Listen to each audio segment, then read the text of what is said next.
Here I have a cylinder, it's made of wood. Your cylinder would be made of coins. But the idea is still the same. I'll measure the diameter of the circular part. I'm getting 1.6 centimeters or 16 millimeters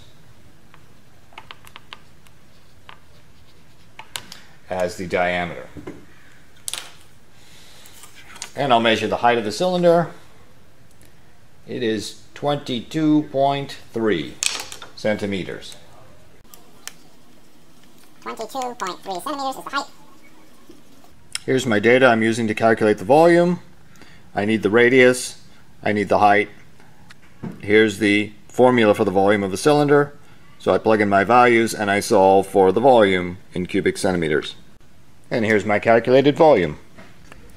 So now I'm trying to calculate the percent error I would get if I were off by 1 millimeter in my measurement of diameter.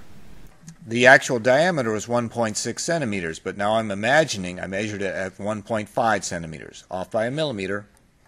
I calculate volume using this new measurement, and I get this as my answer. You can see there's a significant difference between my measured volume with the 1 millimeter error and the correctly calculated volume up here. Now I'll calculate a percent error. Here's the actual volume correctly measured. Here's the mismeasured volume. The error is the difference between them. So I subtract 5.4 cubic centimeters is the error. I now need to express this as a percent error.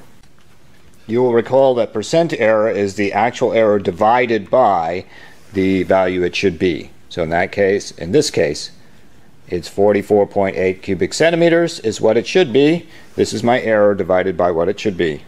Use a calculator. 5.4 divided by 44.8 equals. I see a 12% error. There it is, 12% error from a 1 millimeter error in measuring the diameter.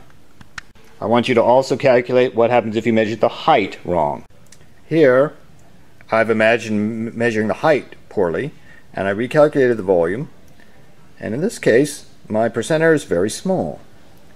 So I want you to do this with your coin data and see what you can learn from that.